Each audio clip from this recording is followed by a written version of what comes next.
Hola, muy buen día. El día de hoy les toca presentar al equipo uno la posmodernidad. Arte abstracto. Es un estilo de expresión artística que se caracteriza por representar conceptos abstraídos de la realidad o independientes de lo reconocible por los sentidos, a través de la libertad, la irracionalidad y la diversidad de formas, líneas y colores. Surgió alrededor de 1900 y fue el eje del arte moderno que abarcó diversos movimientos artísticos. El arte abstracto permite generar diversas interpretaciones o puntos de vista según el receptor, debido a que no busca alcanzar la perfección del trazo ni las composiciones verosímiles. El origen del uso de la abstracción como modo de manifestación artística tuvo sus primeras apariciones entre 1875 y 1905, con el movimiento postimpresionista surgido en Francia, que rechazaba las limitaciones que suponía el impresionismo e intentaba representar emociones, por lo que dejaba de lado algunos aspectos de la realidad figurativa. El arte abstracto se evidenció en 1906 con las primeras publicaciones de la artista sueca Hilma af Klint. Alrededor de 1925, Klimt abandonó la pintura para dedicarse a la teosofía, debido a que el arte abstracto estaba consolidado, pero muy poco reconocían su nombre o su trabajo. En su libro explicó la relación simbólica entre los impulsos internos y la manifestación a través de las formas, líneas y colores. Poco después de la Segunda Guerra Mundial, entre 1939 y 1945, el arte abstracto fue aceptado como parte de la pintura y escultura del arte moderno a nivel mundial. Entre las principales características del arte abstracto encontramos la representación de objetos y escenas alejadas de la realidad y de la noción figurativa, la propuesta de una nueva realidad independiente de la naturaleza y de la lógica, la manifestación del deseo de alejarse de la realidad que se vivía como un momento de crisis, incertidumbre y desorden político y social, la representación de la subjetividad y la espontaneidad del artista, la manifestación de la conciencia y el subconsciente, a través del uso de formas, líneas y colores de manera espontánea e improvisada, diferenciarse del estilo verosímil que se aplicaba en los movimientos anteriores como el renacentista o el barroco, en los que las formas eran lo más perfectamente posibles, reales y figurativas, y el uso de colores contrastantes, intensos, trazos que varían su proporción y formas distorsionadas. Entre los principales artistas del arte abstracto encontramos a Jean Arp, 1887-1966, quien fue un escultor, poeta y pintor franco-alemán, considerado como uno de los fundadores del movimiento conocido como dadaísmo. Nació en Estamburgo durante el breve periodo siguiente a la guerra franco-prusiana, cuando la zona era conocida como Alsacia-Lorena después de haber sido devuelta a Alemania por parte de Francia. Entre sus principales obras encontramos Constellation y Gnosis. Alexander Calder fue un escultor estadounidense conocido por ser el inventor del móvil y precursor de la escultura cinética. Reconocido principalmente por sus esculturas, también creó pinturas, grabados, miniaturas, escenografía, joyas, tapices, alfombras y carteles políticos. Y entre sus principales esculturas encontramos a Duck y Cow. Vasily Kandinsky fue un pintor ruso que también teorizó sobre el arte. Se le ha considerado erróneamente el precursor del arte abstracto en la pintura. Se consideró durante muchos años que él comienza con la abstracción lírica y el expresionismo, y entre sus principales obras encontramos Composición 6 y Composición 4. Pablo Picasso fue un pintor y escultor español creador, junto con George Braque, del cubismo. Es considerado de la génesis del siglo XX como uno de los mayores pintores que participaron en los variados movimientos artísticos que se propagaron por el mundo y ejercieron una gran influencia en otros grandes artistas de su tiempo.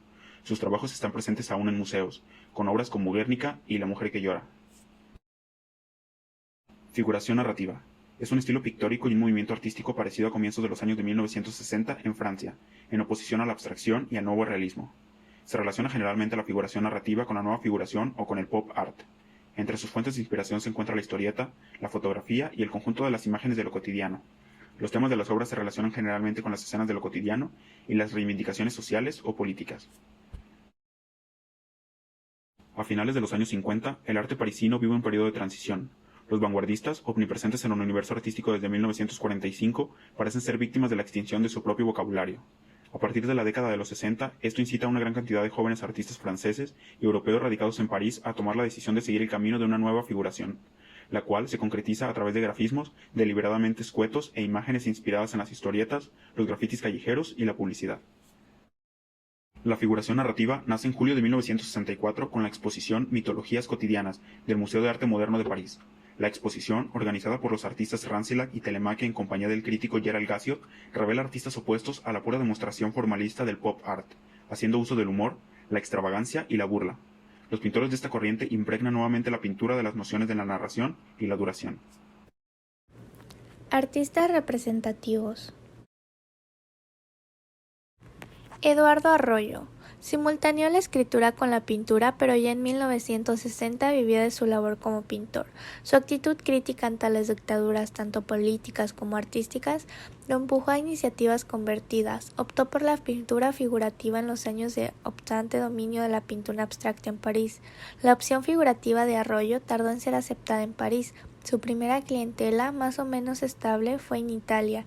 Gracias a sus ventas en Italia pudo subsistir en Francia. Algunas de sus pinturas son las siguientes: Panamá, elaborada en 1985. Winston Churchill, elaborada en 1970. Nella Guingla de la Cita, elaborada en 1975. Bernard Rancillac fue un artista, escultor, pintor y escultor nacido en París, Francia. Después de su infancia temprana en Argelia hasta 1937, pasó a la guerra con su padre y estudió en un colegio religioso. Después de la guerra regresó y completó sus estudios en la escuela secundaria Lacan. En 1947, bajo la presión familiar, se preparó medidas para la catedral de dibujo en el estudio de Met en Penningen, donde conoció a Bernard Aubetine. Algunas de sus obras fueron las siguientes: Charlie Parker, que fue una estampa; Galleria House, que fue un cartel; Argentina 79, que fue una litografía; Gilles Ayud, París, Francia, 1928 al 24 de marzo del 2005. Fue un pintor francés universalmente reconocido, autor de decorados y dramaturgo. Igualmente fue uno de los principales proponentes de las escuelas artísticas de la New Figuration y la figuración narrativa. Fue el autor de obras como Galerías Creuset, que fue un cartel elaborado en 1974, Serpent and Throat, que fue una pintura elaborada en el año de 1966, y Unitel, creada en 1977. Otra de las corrientes artísticas es el Op Art. Es un arte óptico, es decir, un estilo exclusivamente visual que hace uso del ojo humano para engañarlo. Para conseguir ese objetivo usa a menudo ilustraciones ópticas o trampaojos. El espectador de una obra de pop art debe participar activamente, ya sea moviéndose o desplazándose, para poder captar el efecto óptico completamente. Contexto histórico. La primera vez que el término op se aplicó en los artísticos fue en 1964, en una crítica de la revista Time. El nombre de esta corriente se debe a que su artista acentúa en sus trabajos y sobre todo en la representación que esperan de ellos algunos fenómenos perceptivos visuales, ciertos efectos ópticos. Entre sus fuentes destaca la llamada teoría de la pura visibilidad, de amplio desarrollo en la segunda mitad del siglo XIX a partir de los estudios de Fiedler, quien considera al ojo una actividad formativa, estructurante de la realidad. Características: son representaciones artísticas derivadas de la abstracción geométrica. El objetivo del arte óptico es producir y crear efectos visuales únicos. Son obras físicamente inmovibles con efectos de profundidad y movimiento. Utilizan la yuxtaposición del color con matices cromáticos indiferibles, utilizando los colores, la luz y la sombra con una gran habilidad. Contrastes marcados cromáticos que pueden ser bicromáticos o polis. Utilización de figuras geométricas, rectángulos, triángulos, círculos, cuadrados. Crean un complejo de tensión visual, visualizando la sensación de movimiento. Artistas representativos. Carmen Herrera fue una artista visual, pintora y escultora cubana que se inicia a comienzos de la década de los 40, una vez que abandona su Habana natal y establece en Nueva York, para después de 5 años americanos trasladarse a un París de posguerra atestado de articero internacional. Algunas de sus obras fueron 7, creada en 1949, Tondos, 3 colores, creada en 1966, Yesterday, creada en 1977. Víctor Vasarely, nacido en Hungría, es considerado el padre del pop art, una tendencia artística de corte abstracto, desarrollada sobre todo en los años 60. Se basa en jugar con nuestros ojos para conseguir imágenes que simulan movimiento y toda suerte de ilusiones ópticas.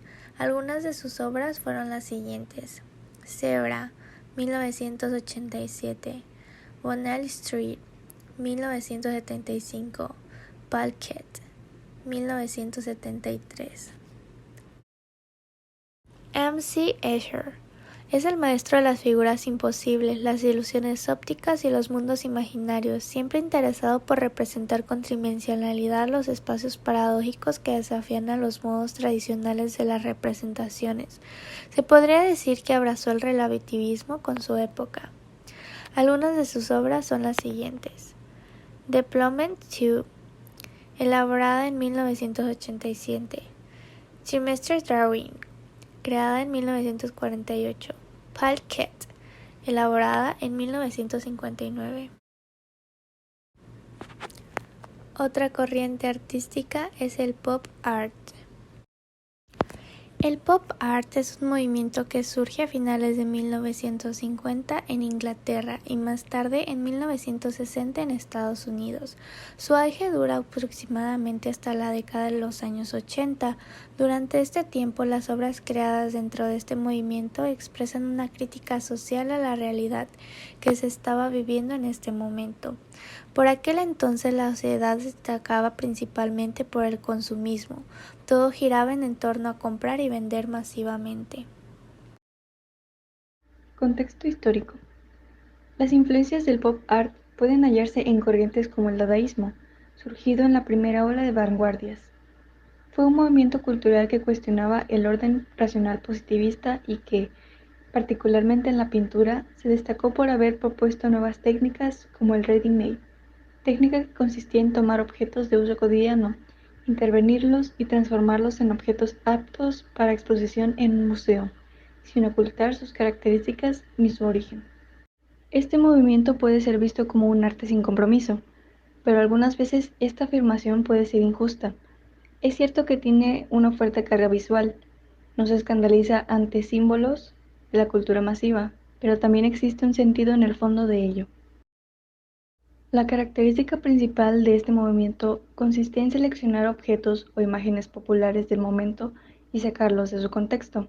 Tras ello, a través de diferentes técnicas, lo aislaban o combinaban con otros elementos. De esta manera, los artistas conseguían resaltar o poner el foco en algún aspecto banal o rasgo cultural de la época. Las obras reflejaban una crítica a la sociedad, caracterizada por el comunismo, la importancia de la imagen, el materialismo y la moda. A través de la sátira e ironía, los artistas cuestionaban los principios y valores que resaltan en ese momento de la sociedad. De los artistas representativos de este movimiento tenemos a Andy Warhol. Fue un artista plástico y actor estadounidense que desempeñó un papel crucial en el nacimiento y desarrollo del pop art. Warhol adquirió fama mundial por su trabajo en pintura, cine de vanguardia y literatura, notoriedad que vino respaldada por una hábil relación con los medios y por su rol como gurú de la modernidad. Roy Lichtenstein fue un pintor estadounidense de arte pop, artista gráfico y escultor, conocido sobre todo por sus interpretaciones a gran escala del arte del cómic. Sus primeras obras eran del estilo expresionista y abstracto, pero después, de 1957 a 1958, comenzó a experimentar con imágenes tomadas de los cómics que había en los papeles de envolver chicles de menta. A partir de 1961 se dedicó por completo a producir arte mediante imágenes comerciales de producción masiva. Keith Haring fue un artista y activista social cuyo trabajo refleja el espíritu de la generación pop y la cultura callejera de la Nueva York de los años 80. Nacimiento, muerte, amor, guerra son temas recurrentes en sus obras. En la Escuela de Artes Visuales de Nueva York, Haring estudió semiótica, la ciencia de los signos, y descubrió que las imágenes pueden funcionar como palabras. La neofiguración es un movimiento artístico nacido en la segunda mitad del siglo XX y como bien dice su nombre, es una vuelta a la pintura figurativa después de tanto expresionismo abstracto y otros tipos de abstracción. Es una figuración distinta, no del todo divorciada del abstracto, más bien se enriquece con sus aportaciones. Las principales características de la neofiguración son la visión subjetiva del mundo objetual que es reconstruido y reformado por el artista, simbolismo extraído de la experiencia de la vida real, de la historia y del sustrato ideológico, iconografía de formas orgánicas surrealistas y de figuras monstruosas, deformes, angustiadas y atormentadas, predominio de la figura humana representada, composiciones caóticas o desordenadas, pinceladas amplias y cromatismo intenso e incluso violento. Francis Bacon fue un pintor de estilo figurativo idiosincrásico, caracterizado por el empleo de la formación pictórica y gran ambigüedad en el plano internacional. Fue autor de 584 pinturas y alrededor de 600 dibujos. Roselle Bru fue una pintora y grabadora chilena de origen español, adscrita al movimiento neofiguración. Todas sus obras y su trabajo ha sido una verdadera reivindicación de esta técnica artística. Neoexpresionismo. El neoexpresionismo surgió en Europa como en Estados Unidos desde mediados de los años 70. Enmarca diversos movimientos como son las transvanguardias italianas, el neoexpresionismo alemán, entre otros. En un primer momento, el expresionismo, al igual que otras artes, tuvieron que enfrentarse a un público hostil y reacción, pero tras la primera mitad del siglo, este movimiento revolucionó, ganándose el prestigio social y fueron admitidos en las academias. Características. Este arte se caracteriza por un retorno de las imágenes de tipo expresionista, gusto por la fusión o combinación de elementos de figurativos o abstractos, representación de objetos de un modo intuitivo y sin atender a sus respectivos dentro del conjunto de la obra, ejecución de trazos limpios, preferencias por el óleo, preferencias por la pintura empastada, teniendo una temática bastante amplia en cuestión y variedad de planteamientos expresivos formales. Artistas representativos. Émile Nodel, pintor pionero del expresionismo alemán. Algunas de las características de la pintura de Nolde son sus fuertes cromáticos y sencillez en las obras. En ocasiones también se destacan por obras monocromáticas y la transmisión general de sus obras con presencia humana, como acuarelistas. Es considerado un virtuoso de la técnica. Max Beckmann es considerado un clásico por su obra El autorretrato de Smoking. Muchas de estas obras se representan escenas de la vida cotidiana, a menudo muestran grotescos cuerpos mutilados y se considera una crítica al gobierno alemán de los años de 1920 y 1930. Ansel Kiefer, famoso sobre todo por sus pinturas matéricas, en su obra Kiefer afronta el pasado y toca temas de tabú de la historia reciente alemana, sobre todo del nazismo. Jorge Rando, pintor y escultor español reconocido como uno de los máximos exponentes del neoexpresionismo internacional. La cultura alemana y centroeuropea ha sido cruciales en su formación durante las etapas más importantes de su desarrollo artístico y vital. Hiperrealismo. Arte que requiere copiar la realidad milímetro a milímetro. Es un arte que busca explícitamente la objetividad radicalizada, aunque no deja de ser también explícitamente una representación en pintura, escultura o lo que sea que se maneje. Este tipo de arte busca algo imposible, la perfección. En el hiperrealismo no suele haber huellas de pinceladas, se elimina toda materia, se elimina incluso la emoción o sentimiento. Características. Afirmación de la realidad. Utilización de perspectivas típicas de la fotografía como objetos angulares. Aplicación de la pintura en capas finas y lisas, ligeramente con pistola o aerógrafo. Colores realistas. Utilización de nuevos materiales. Generalmente plasmación amplia. Tamaños o detalles de objetos, personas y ambientes con grandes detallismos. Artistas representativos. Chuck Close. Datos destacados. Nació el 5 de julio de 1940 en Monroe, Washington, en Estados Unidos. Fue un artista, pintor y fotógrafo fotorrealista. La mayor parte de sus obras son enormes retratos basados en fotografías, y para crear sus obras pone una malla sobre la foto y sobre el lienzo y copia celda por celda. Richard Estes. Datos destacados. Nació el 14 de mayo de 1932. Sus cuadros consisten en retrospectivas de ciudades alejadas y en paisajes geométricos de ambientes urbanos. Una característica de su pintura es la compleja utilización de las superficies con luz refractada, como se puede ver en la imagen de abajo, en el Nedix de 1970.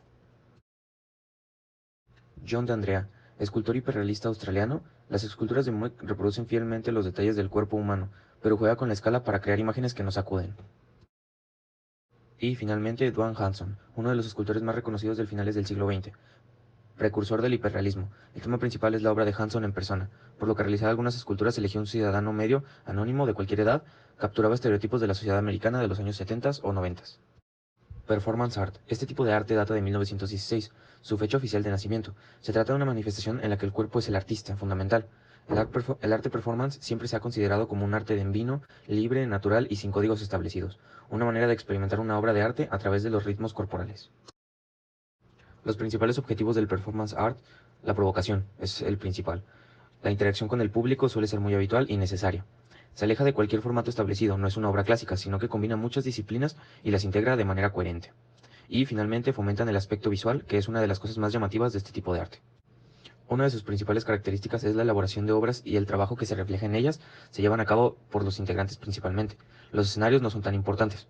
El escenario puede ser cualquiera, como ya se mencionó, y los elementos que se conjugan en este tipo de obras son los siguientes: el cuerpo del artista, el tiempo de duración, el espacio en el que se desarrolla y la relación que existe entre los artistas y el público que asiste. Dentro de una representación se pueden incluir diferentes manifestaciones artísticas. El desnudo es una característica habitual de este tipo de manifestaciones, pero no es obligatoria. Algunos artistas representativos de este arte. Yoko Ono. Fue una de las pocas mujeres artistas y de las pocas personas no occidentales que estaban empujando los límites del arte en Nueva York a inicios de la década de los 60. En la obra Cut Piece, en 1965, Ono permanecía arrodillada en el escenario e invitaba a los miembros del público a subir y a rasgarle la ropa con unas tijeras, cubriéndole los pechos con las manos a medida que las prendas iban cayendo. Alan Caprow. El trabajo de Caprow apunta a integrar el arte y la vida a través de los happenings. La separación entre vida, arte, artista y audiencia se vuelve difusa. El happening permite que el artista experimente con el movimiento corporal, sonidos registrados, textos escritos y hablados e incluso olidos. Estos happenings utilizaban elementos desechables como cartones o latas, haciéndolos más baratos para Caprow, pudiendo luego transformar sus obras de arte a cada rato. Como se puede observar en la imagen de abajo, su obra de arte utiliza llantas utilizadas. Generación de ruptura. Como consecuencia de la Revolución Mexicana surgió la necesidad de instruir al pueblo sobre su identidad y sobre el orgullo de su historia, para lo cual el regreso de Europa de Diego Rivera en 1922 quedó como anillo al dedo, pues él mismo venía de cortar todo lazo con el arte europeo y sus vanguardias. Lo que en México se calificaba de moderno, puesto que no miraba hacia atrás sino al presente y al futuro, el crítico Sir Everett Reed lo calificó como panfletario. La escuela mexicana, como sus contemporáneos rusos, habían adoptado un programa propagandístico que a su entender los colocaba fuera de la revolución estilística. Dentro del contexto histórico, la figura de Rufino Tamayo fue determinante para el cambio y para la posterior generación de ruptura. Su posición y rebeldía ante la escuela mexicana fueron más que claras y no estuvo dispuesto a seguirla ni a vivirla en ningún momento. En tanto que esta historia de algún modo es reciente, críticos, historiadores y hasta sus protagonistas no han acabado de ponerse de acuerdo sobre quiénes fueron los miembros legítimos de esta generación, por lo que cualquier documental, catálogo, crítica, ensayo o simples entrevistas a propósito de alguna exposición se les considera a los creadores, al menos las que fueron elaboradas durante las décadas de 1950 y 1960. Y algunos de sus artistas representativos son: Rufino Tamayo. Nace en Oaxaca, México en 1899. Es indígena zapoteca por sus padres. Queda huérfano y emigra a México en 1911. Tras asistir a clases nocturnas de pintura, entra a la Academia de Bellas Artes en México en 1917, quien abandona sus estudios unos pocos meses después para trabajar de autodidacta. Recuperó la pintura de caballete, que combinó con la pintura mural de carácter social como la Revolución. Y finalmente Vicente Rojo. Nació en 1932 en Barcelona, ciudad en la que hizo sus estudios de escultura y cerámica. En 1949 llegó a México, donde estudió pintura y tipografía, realizando durante más de 50 años una extensa obra como diseñador gráfico, pintor y escultor. Perteneció al grupo de artistas denominados de ruptura, aunque él consideró que era más bien de continuidad, renovador de la forma y del color. Hizo variantes de un mismo tema y logró que toda su obra fuera igual al mismo tiempo que diferente. Y abajo se presenta una de sus obras que se llama México bajo la lluvia. Y pues muchas gracias por su atención, eso ha sido todo por nuestra parte. A continuación están las fuentes consultadas.